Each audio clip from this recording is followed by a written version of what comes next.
Sir నమస్కారం. నమస్తే నమస్తే అన్న. సార్ నేను మొన్న నుంచి ట్రై చేస్తున్నా మీ ఇప్పుడు దొరికినా కదా సార్. ఇది మా అమ్మ మా నాన్న చనిపోయిండు. ఓకే. ఇది 2 లక్షల రుణమాఫీ చేస్తున్నా అని చెప్పి రేవంత్ రెడ్డి అంటున్నారు. మా అమ్మ పేరు మీద సిర్ఫ్ ఒక 44,000 ఉంది సార్, ఐదలేదు. ఓకే. మా అమ్మ ఒకటి ఉందని చెప్పేసి అంటున్నారు. రేషన్ కార్డు మా అమ్మ వేరు, నాది ₹1,00,000 ఉంది సార్. ఓకే. ₹4,00,000 నాకు రేషన్ కార్డు లేదని చెప్పేసి మన ఫ్యామిలీ గ్రూపింగ్ అయిపోయిందా మీది? సార్ ఫ్యామిలీ గ్రూపింగ్ అయిపోయిందా? ఫోటో దిగిరా? అసలు తీసుకోలేదు, అప్లికేషన్ తీసుకోలేదు సార్ నాది. ఎందుకట సార్? నాది నీకు రేషన్ కార్డు లేదని చెప్పేసి నేను అప్లికేషన్ ఇవ్వడానికి వెళ్తే నా ఐడి కార్డు మీద ఒకరు నా పేరు, ఇద్దరు పేరు తీసుకున్నట్టుందని చెప్పి అంటున్నారు బ్యాంక్ వాళ్ళు. అసలు మాఫీ రాదంటారు నీకు?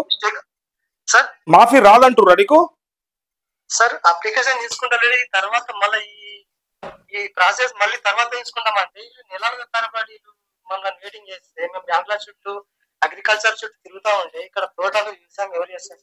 అదే చెప్తా ఉన్నా కదా, రోజు నేను మాట్లాడేది అదే కదా. వింటుర్రా మీరు నేను చెప్పేది?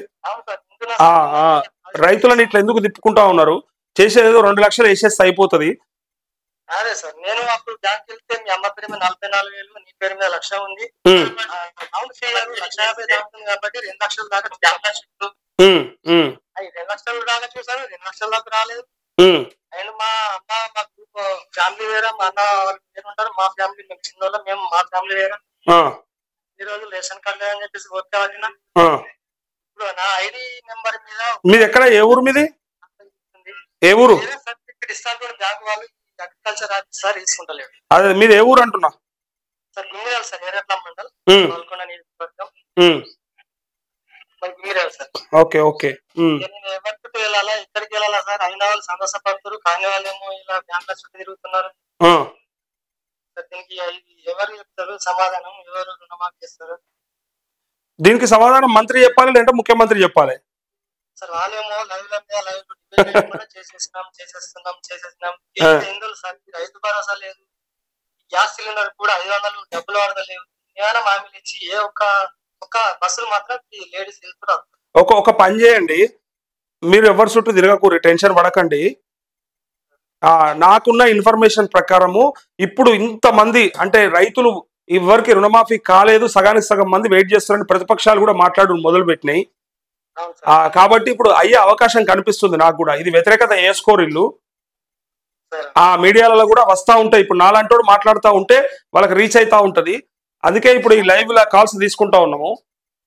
అదే సార్, రికార్డు మీరు కూడా కొద్దిగా ప్రభుత్వం చూపించాలా సార్? ఇంతమంది చేసి మేము అడుగున్నాం సార్, కట్ ఆఫ్ తేదీ తర్వాత ముందే తీసుకున్నాం మేము. అదే నేనేమంటున్నా, మీకు ఖచ్చితంగా అవుతుంది, అర్హత ఉంటే ఖచ్చితంగా అవుతుంది, అయ్యేలాగా చేద్దాము. అప్పటిదాకా మనం మాట్లాడదాం, ఫైట్ చేద్దాం.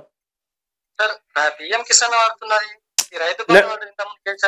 నేను అదే అంటున్నా, అదే అంటున్నా, అది ఒక్కటే ఎందుకు పడతలేదు, దానికి ఎందుకు అడ్డం పెట్టిరని చెప్తున్నాం. మనం కూడా చేస్తున్నాం అదే ప్రయత్నం చేస్తున్నాం.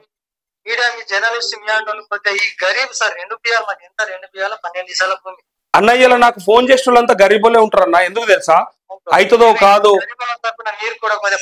నేనేమంటున్నా, అవుతుందో కాదో వాళ్ళు చెప్పిరి మా ఎట్లా అని గుండెలు ఆగిపోతా ఉన్నాయి. గరీబులే చేస్తారు, టెన్షన్ అయ్యేదే గరీబులకి. ఉన్నోనికి ఏం టెన్షన్? 2 లక్షల రూపాయలు అవుతాయా కాకపోతే కాకపోయా ఊకుంటాడు. మరి నాకు ఫోన్లు చేస్తున్నారంటేనే అర్థం చేసుకోవాలి. పాపం పేదోళ్ళు, కట్టుకోలేని వాళ్ళు, డబ్బులు లేకనే ఇబ్బంది పడుతున్నారని అర్థం చేసుకుంటున్నాం. ఈ వర్షాలకు మక్కలు రోగం వచ్చేసినాయి, మక్కలే మిలేటెడ్ లేవు, అన్ని లాసే సార్, అన్ని లాసే. అదే రైతు రుణమాఫీ అవుతుంది కావచ్చు, ఇంత ఖర్చులు వెళ్తాయి, కిలోలకి మందులు తెచ్చచ్చు, తీసుకొచ్చి చల్లచ్చు, గడ్డి మందులు కొట్టచ్చు అని అన్ని ఆశపడ్డాం సార్. ఈ రుణమాఫీ రావట్లేదు, మేము అప్పులు తెచ్చి మళ్ళీ వ్యవసాయం చేసుడు. అన్న నేనేమంటున్నా, నువ్వు అంత టెన్షన్ ఏం పడకు, భంగ పడకు, బెంగ అసలు పెట్టుకోకు, అవుతుందా కాదా అని.